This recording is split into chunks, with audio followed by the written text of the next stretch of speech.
It's based on Alexandra Fountain, not the one in London, but the one in Bendigo. It's called Blue Electric Dusk. Everything in Bendigo is a knockoff of either Melbourne or London. Brownstones, Gothic, neoclassical buildings, statues, everything is a knockoff of London or Melbourne because of the gold rush.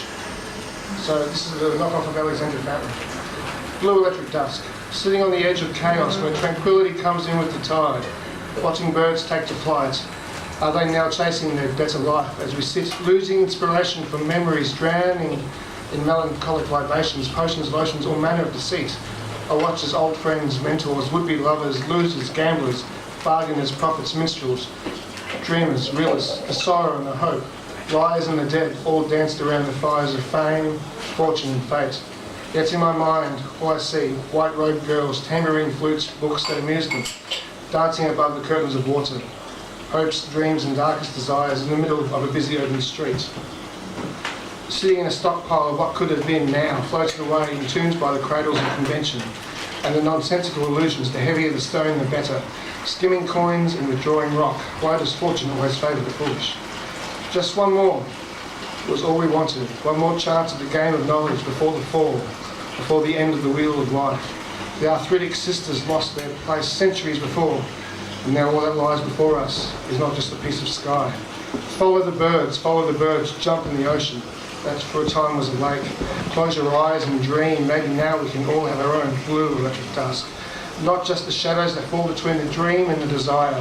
Follow the birds, hear their call, as they fly to their own blue electric dusk.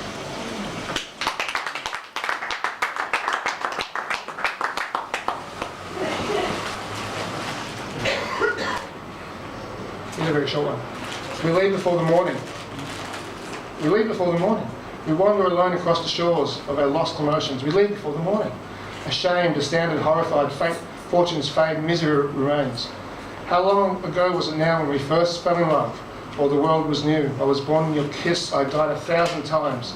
Every time you drifted off to sleep in my arms. No one can save us now as we float upon the ether of existence. You caging yourself off. Me gorging myself on everything I see around me.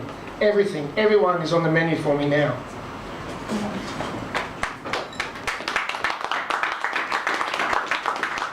And I do apologise to the women in the room for this poem, I really do.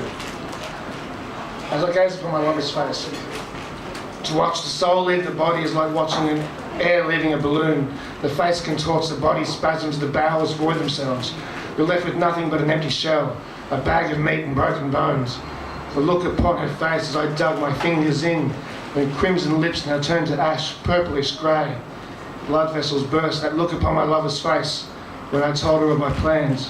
What sneer of sheer contempt, you pathetic fool! Was that her? She froze with fear, or screaming out in pain, with every little squeeze tighter, tighter. His face was blank and cold, his eyes drained red, no longer blue. That look upon my lover's face when I begged for mercy, when I begged forgiveness over an indiscretion I can't remember. Involuntary tears, my throat dry as dirt, my pulse racing, forcing myself to scream, but no sound could I make. With that look upon my lover's face, I knew he would not stop this time.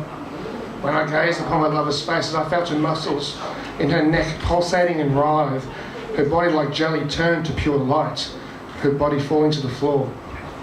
I'm lost without her. Standing on this bridge, as I gaze upon my lover's face, reflecting in the water, how can I not jump?